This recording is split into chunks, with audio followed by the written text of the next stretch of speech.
নমস্কাৰ স্বাগতম জনাইছো মোৰ ইউটিউব চেনেল বিএনকে ষ্টাডিলৈ আজি আপোনালোকৰ মাজলৈ লৈ আহিছো সাধাৰণ জ্ঞানৰ কেইটামান প্ৰশ্ন আহকচোন প্ৰশ্নকেইটানো কি হয় আমি চাই লওঁ প্ৰথম প্ৰশ্নটো হ'ল ভাৰতৰ সংবিধানৰ স্বীকৃত আঞ্চলিক ভাষা কেইটা উত্তৰ 22টা দ্বিতীয় প্ৰশ্নটো হ'ল ভাৰতৰ ৰাষ্ট্ৰভাষা কি উত্তৰ দেৱানাগৰী লিপিত লিখা হিন্দী 3 নম্বৰ প্ৰশ্নটো হ'ল ভাৰতৰ চাৰিসীমাৰ দৈৰ্ঘ্য কিমান উত্তৰ 15200 কিলোমিটাৰ 4 নম্বৰ প্ৰশ্নটো হ'ল অসম চুক্তি কেতিয়া স্বাক্ষৰিত হৈছিল উত্তৰ 1985 চনৰ 15 আগষ্ট 5 নম্বৰ প্ৰশ্নটো হ'ল অসম চুক্তিৰ সময়ত ভাৰতৰ প্ৰধানমন্ত্ৰী কোন আছিল উত্তৰ ৰাজীৱ গান্ধী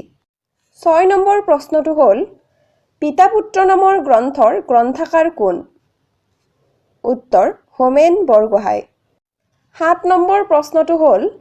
প্ৰথম অসমীয়া দৈনিক বাতৰি কাকতখনৰ নাম কি উত্তৰ দৈনিক বাতৰি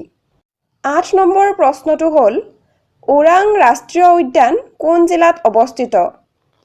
উত্তৰ ওদালগুৰি শোণিতপুৰ জিলাত 9 নম্বৰ প্ৰশ্নটো হ'ল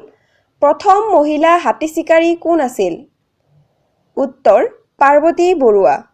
10 নম্বৰ প্ৰশ্নটো হ'ল উচ্চতম ন্যায়ালয়ৰ প্ৰথম বিচাৰপতি কোন উত্তৰ পাৰ্বতী কুমাৰ গোস্বামী যদি আপোনালোকে ভিডিঅ'টো চাই ভাল পালে তেন্তে লাইক কমেন্ট শ্বেয়াৰ আৰু সাবস্ক্ৰাইব কৰিব ধন্যবাদ